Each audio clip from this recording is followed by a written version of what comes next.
Wapendwa, ninawasalimu katika jina la Yesu Kristo. Ni asubuhi nyingine Mungu ametupatia, asubuhi ya baraka. Na ningetamani tushirikiane ujumbe ambaye Mungu ameweka ndani ya moyo wangu.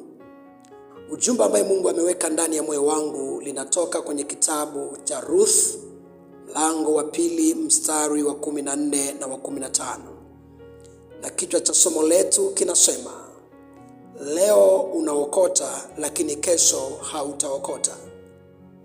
Mstari ule wa 14 Biblia inasema, tena wakati wa chakula huyo Boaz akamwambia, karibu kwetu, ule katika mkate wetu na ulichovye tonge lako katika siki yetu.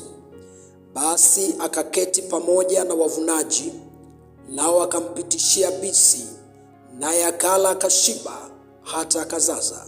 Naye alipoinuka tena ili aende kuokota mabaki, huyo Boaz aliwaagiza vijana wake akisema, mwacheni aokote hata katika mganda wake, wala msimkemee. Bwana asifiwe. Ninachotaka tuangalie asubuhi ya leo ni kile ambacho Mungu amekiweka ndani ya moyo wangu. Leo wewe unaonekana ni mtu wa chini sana. Nimesoma habari ya dada yetu na mpendwa ambaye anaitwa Ruth, ambaye maandiko yanasema hapo mwanzo alikuwa na mume, lakini mume wake akafa, na ndipo wakaambatana na mama mkwe wake ambaye anaitwa Naomi, na kisha wakarudi mahali ambapo walikuwepo. Lakini kwa sababu walikuwa ni watu wasio na chochote, ndipo wakaanza kupita katika mapito magumu sana. Wakajikuta wako kwenye umasikini, si kwa sababu walitaka.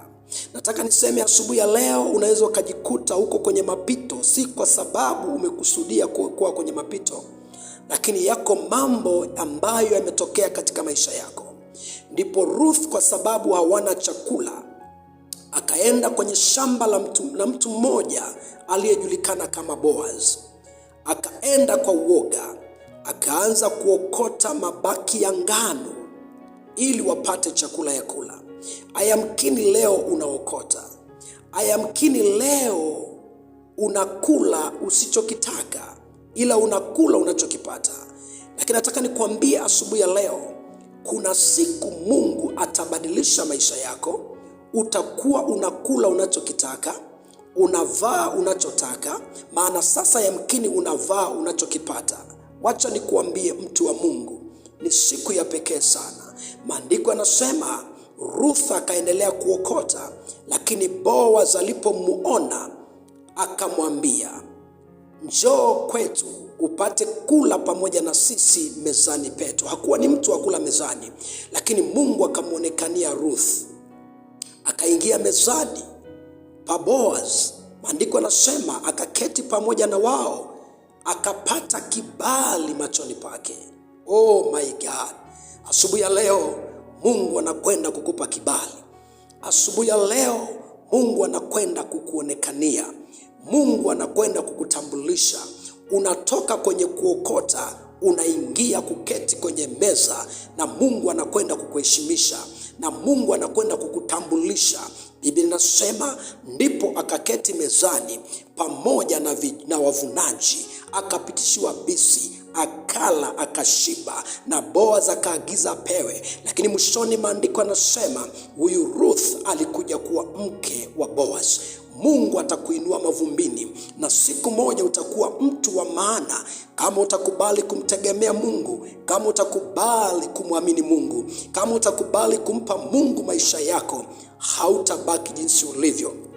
Biblia inasema kwenye kile kitabu cha Zaburi ya 126 kuanzia mstari ule wa 6, ingawa mtu anakwenda zake, anapochukua mbegu zake kwenda kupanda shambani, lakini hakika kuna wakati huyu mtu atarudi kwa kicheko, atarudi kwa kelele za furaha. Leo unafanya kwa maumivu, unatafuta kwa shida, saa ingine ujui utaishije, lakini kuna wakati Mungu atabadilisha uzini wako, nawe utakuwa mtu wa furaha, nawe mtu wa kicheko. Biblia inasema baada ya Mungu kumbariki Sara ambaye alikuwa tasa, ambaye alikuwa hana matumaini, Biblia inasema Sara akasema, kila mtu atakayesikia ya kwamba Mungu ameniinua atacheka. Nami nataka niseme asubuhi ya leo, Mungu anakwenda kufanya kitu katika maisha yako, na kila atakayesikia ya kwamba umebarikiwa atacheka pamoja na wewe. Ingawaje leo unapanda ukilia, umekuwa na kilio kikubwa kisichoisha, kisicho na matumaini, lakini Mungu aliyesikia kilio cha wana wa Israeli akamwambia Musa, nimesikia kilio cha wana wa Israeli, nimeona maumivu yao. Sikiliza nikuambie, mtu wa Mungu, asubuhi ya leo unalia lakini kesho utalia. Leo una uchungu lakini kesho hutakuwa na uchungu. Ndiposa maandiko yanasema kuna wakati njaa iliingia Samaria, watu wakala mpaka vichwa vya punda, watu wakala mpaka watoto wao, watu wakapoteza matumaini, lakini Mungu akamjilia Elisha. Maandiko yanasema Mungu akamwambia Elisha, kesho panapo wakati kama huu, unga mzuri utauzwa katika lango la Samaria. Watu wakamwambia Elisha, inawezekanaje? Ayamkini kuna watu wanaokuambia haiwezekani wewe kuinuka. Ayamkini kuna sauti inayokuambia utakufa jinsi ulivyo. Nataka nikuambia asubuhi ya leo, hautakufa jinsi ulivyo, kwa sababu yuko Mungu awezaye kubadilisha kifo chako na kuifanya uzima. Ayamkini kuna taarifa umepata, unafikiri wewe hautaishi, una hofu katika maisha yako, lakini yuko Mungu aletaye matumaini, yuko Mungu abadilishaye. Ndiposa ukisoma kwenye kile kitabu kile cha Ayubu mlango wa 8, Biblia inasema mstari wa 7, ingawaje huo mwanzo wa Ayubu ulikuwa ni mdogo sana, mwanzo wake ulikuwa ni mdogo sana. Asubuhi ya leo niseme nini? Ayamkini mtaji wako ni mdogo sana. Unawaza ni biashara gani utafanya, unawaza ni namna gani utaishi, lakini maandiko yanasema mwanzo wa Ayubu ulikuwa mdogo sana,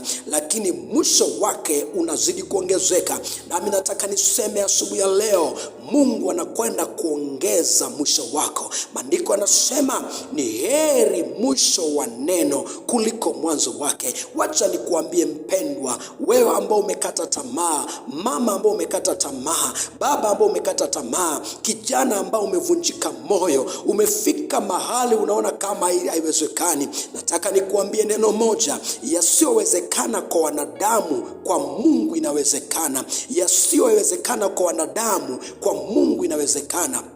Ndio maana maandiko yanasema ni heri mwisho wa neno, heri mwisho wako. Nataka nikuambie, mwisho wako utakuwa mwema. Mwisho wako hautakuwa kama jinsi ilivyo, bali mwisho wako Mungu ataiongeza. Mwisho wako Mungu atauletea utukufu. Mwisho wako Mungu atafanya mambo makuu. Ni wewe kumtumaini Mungu, maana maandiko yanasema wamtumainio Mungu ni kama mlima Sayuni ambao hautatikisika. Wacha nikuambie mpendwa, asubuhi ya leo, embu inua imani yako na kumtazama Bwana. Inua imani yako na kumtumaini Mungu, maana maandiko yanasema siku moja alikuwa kuna mtu mmoja ambaye alikuwa amepoza, hawezi kutembea, hawezi kuinuka kitandani, lakini maandiko yanasema kuna watu waliomchukua nao wakampeleka. Waliposikia kwamba kuna mahali ambapo Yesu yupo anaponya, kuna mahali ambapo Yesu yupo anafungua watu wakadhamiria kumchukua yule mtu kwenye godoro. Na walipofika kwenye mlango, Biblia inasema ya kwamba ule mlango ulikuwa umefungwa, hakukuwa na upenyo. Wakaamua kupanda juu ya dari ya ile nyumba.